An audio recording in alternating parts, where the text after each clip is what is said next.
The people at DC are cooking with this absolute Superman run. I'm enjoying every second of it, and in this issue, we're going to witness the live and sad decline of life on Krypton. We watch Krypton die. Welcome back to my YouTube channel, and this is Absolute Superman, issue 3. If you're lost in the sauce, go check out my previous videos. Now, let us begin with the life of a young man named Kal-El. You see, Kal-El was never the most athletic, and he was also not the smartest, so his grade wasn't that great. But he loved this world. He loved his family. He loved being an L. The people of steel, the people of the ground, of the forest. He loved all of that. And the moment when he's at his most happiest is when he goes camping with his family. But this camping trip was different. They had to talk to their son because they finally heard what he's doing in school. He was so happy when that conversation was brought up, he almost shut down, but his parents were different. Obviously, they were concerned because, this is a very iffy topic. You know how the Science Commission reacts. You don't like to use the AI to write your reports. You prefer to write them yourselves. He reveals that he loves to use the words. He loves to write. And honestly, they supported him. They knew the repercussions and they let him know this as well. The world would never accept you for this, but he didn't mind because he was with his family. And with his family, he would always have love. But at that moment, the faces of his parents seemed to change. His father grew concerned and walked away to do some work. Clark thought he said something wrong, but his mother said, "Nah, your father just has some work to do, that's all. Now, let's set up camp while your father gets his samples." The samples was to prove that Krypton was dying, that everything was changing. Life was never going to be the same again. And Clark was the first to notice because his parents were spending less and less time with him. His mother was always building something, and when his father came back from the mines, he was focused on his work as well. Something was off. They usually work, but not this much. He was trying to sneak a listen into the conversation, but then he got distracted with Crypto.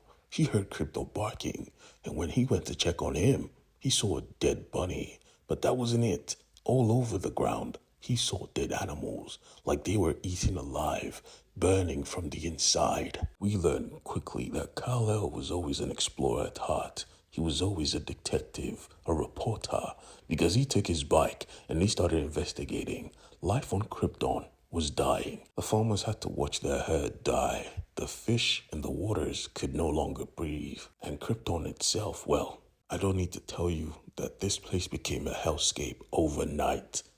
Big holes of pure fumes were burning through the floor. Reports were filed to the science community, of course, but most of them were ignored, saying, "Don't worry, this is just a usual thing.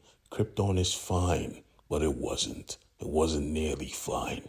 People were dying. Trains were derailed. Corpses were pulled out with the same fumes on them, and they claimed this was normal. Nah. Kal-El tried to report this. He wrote in his memo and tried to post it online. But for some reason, his posts kept being taken down every single time. Someone was trying to hide this, and he wanted to know who. But sadly, everything was about to fall apart quickly. He was on a road trip with his classmates in a science center, and when he went to explore on his own, he saw his father being beaten and dragged out by the enforcers. They were not happy with the report he brought. He tried to inform the Science Council that their world was dying, but they sought to silence him. "Hey, Dad." Jor-El looked at Kal and told him straight up, "Kal, I need you to go to the house. Tell your mother what you saw." Before he could even finish talking, they tased his ass in front of his kid. This triggered Kal. "Hey, let go of my father." But nah, they tossed him to the side. He was just a kid. He could do nothing but follow instructions. So he went to tell his mother, and she was on timing. "Kal, I'm going to need you to do something. If I don't return, I'm going to need you to come here and just say Saul." Kal was confused. Who's Saul? And from the corner of the room, he heard someone talk as his mother donned an armor, looking dangerous. She ran off to the science center and she could hear them actually torturing her man. She came through there blasting her gun, which for some reason was sending out pure lava. Shorty was roasting these gentlemen from the inside out. Krypton, wearing the cape, was sent off to go look for Jor-El. And the security guards, well, they were hiding for their life. They didn't want to get roasted up. Shorty is shooting us with lava, sir. What do we do? The response came quickly because the Science Council said, yeah, lethal injection instantly. While Laura fought, we see that Krypto had found Jor-El, and the cape allowed him to fight off all these guards by himself. Jor-El was surprised. Wow, Krypto, you a dog for real. But where's my wife? His wife was causing damage. I mean, the suits protected her in every way, shape, or form, and she used the blaster to take out every drone that flew. She was dangerous. She looked dangerous. When she was done, the mask receded, and he was like, boy, I love you. For real, for real. Now, let's go home. Let's go meet Cal. But Cal was here. He followed his mother. I mean, this boy was insane. Who would do this, bruh? But I guess he would. And he made the wildest discovery while going through the systems of the law office. He discovered the top echelon of the ruling class of Krypton knew about Krypton's destruction. Matter of fact, they knew for a long time, and they sought to depart. They created ships to protect themselves only, and they informed nobody, using the world's resources to build this ship. This was disgusting. Kyle had to do something. As they arrived back home, his parents sought to tell him the truth. Kyle, we need to tell you something. This world you love so much, there was no need for them to even finish because he knew Krypton is dying.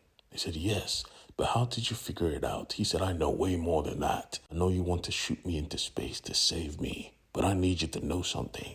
I am not leaving this planet for a single second without you. And they knelt down next to him and embraced him. Oh, Cal, I promise you, that was never our plan. Because we are coming with you. Not just us. Any neighbor, any cousin we could carry. We will survive this. In that moment, Jor-El got a notification. The truth was out. Someone had put online that the High Council of Krypton were trying to make their escape, building ships with the resources of Krypton to protect just themselves, just the ruling class. Who did this? Until they noticed where the post came from, a terminal in the law center. They looked at their boy, but their boy was not even focused on them. He was staring at the ship. So which world are we traveling to? You gotta love you some Kal-El. Back on Earth, though, in the present day, we see in the hospital someone was dying. I mean, she was alone, decrepit, and she kept asking for her son, her lovely boy, her angel, her flying man, asking, no, begging to come back to her. We discover that this woman was Martha Kent. Jesus Christ, Martha.